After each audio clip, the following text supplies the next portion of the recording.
Alright, today I'm going to review this longsword here, the Euro model number 2 by Ronin.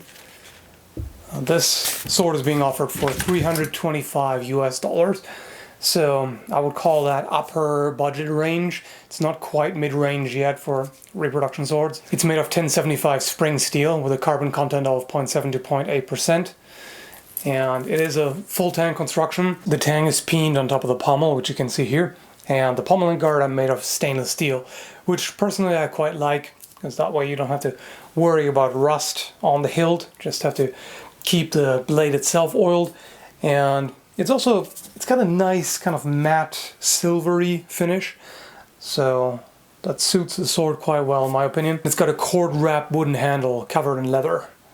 The blade overall looks like an Oakshot Type 16A, although the 16A usually has a flat hexagonal cross-section, whereas this here is more diamond-shaped, as you can see by the faint central ridge there.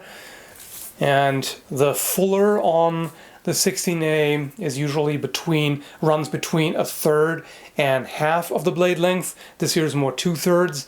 And on the guard, it sweeps up to a point here in the center.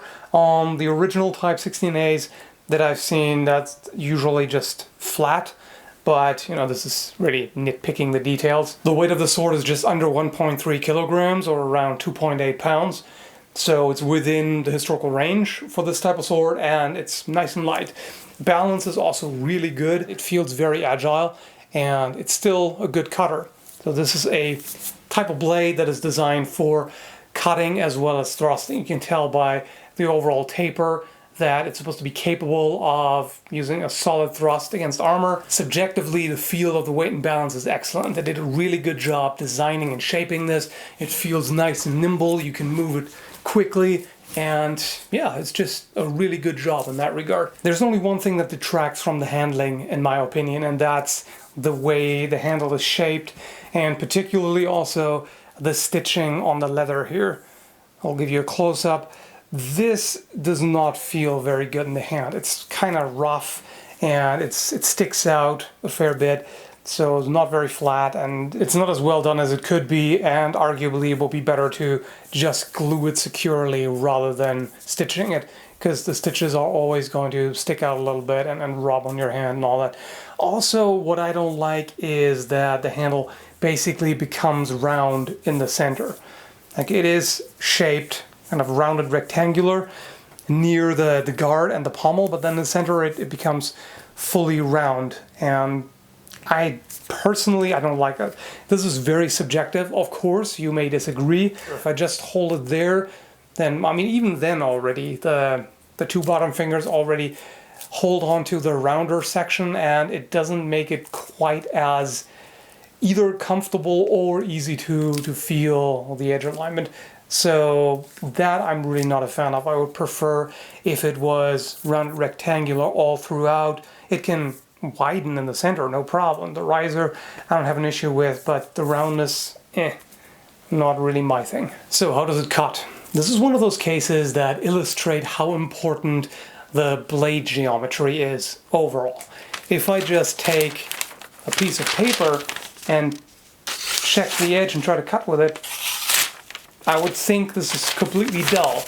You know, if I hadn't looked at the cross-section or anything, if I went just by that, then this seems dull. But it cuts quite well.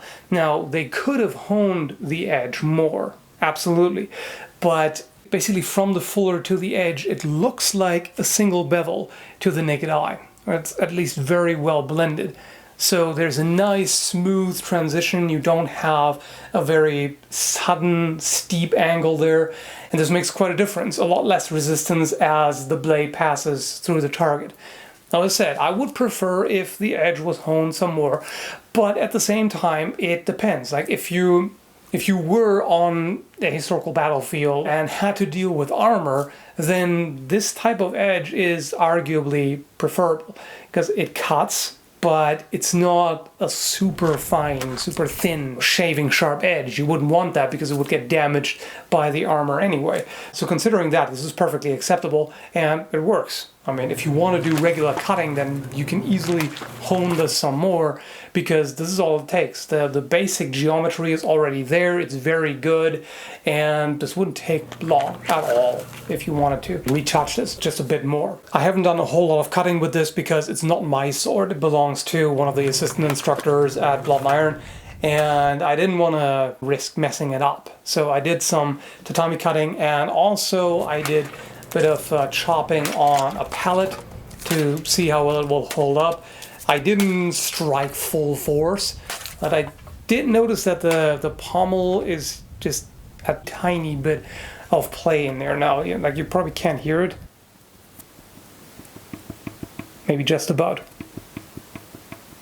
So it's really minor, and as soon as I noticed that, I stopped with it, because it tells me if I did really hard testing with it, it would probably loosen up substantially. So I would recommend this mostly for light to medium cutting. Now, it's not flimsy by any means. The construction is sound overall. It's just not as strong as some other swords that I've tried that would put up to, chopping into thick tree limbs and all of that without a problem. This, I wouldn't do that with this one. So this warrants some caution, but it's not a major criticism considering the price. Since this is pretty affordable on the sword market in comparison, and you can't expect it to be as much of a tank as an Albion or a Zombie Tools. It also comes with a scabbard, which is nice for the price. Not all swords do. And it fits it pretty well.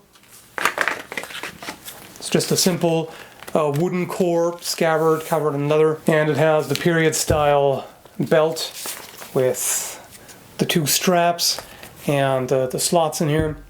So yeah, this is quite a nice scabbard for the price. It's nothing fancy, it's not decorated or anything, but it does the job. You can wear it and it fits the sword very well. So yeah, nothing wrong with that. So if I could make changes, I would get rid of the round section in the center of the handle, just make it straight. Get rid of the stitching, just have it glued, and maybe enhance the fit of the pommel a little bit to make sure it can take more impact before loosening up. Otherwise, really no issues here. The guard is pretty tightly fitted here, can't complain about that. And overall, the way it's shaped and the finish is really good. I quite like the satin finish overall. It's not excessively shiny, but it's got this silvery appearance to it, and yeah, it's quite nice looking, especially for a budget sword. You can't expect something super fancy, but it looks good and it performs very well. And I'm quite happy that it is the way it is, because now I have something that I can easily recommend in the budget range, because it's pretty difficult, really, especially if you want to use the sword for cutting. A lot of swords in the $200 to $400 range don't have a proper edge, or a lot of them don't even have an edge at all. They're blunt or dull, and it's hard to find something that you can just out of the box just pick up and do cutting practice with that is well made, well designed, proper weight and balance, feels good, and all of that. And yeah, this fits the bill. So if Ronin has other Euro swords with a differently shaped handle, maybe without the stitching, I'm not sure, that would be even better. But yeah, I can recommend this, no problem. So I hope you found the review helpful. Thanks for watching, and check out the links down below.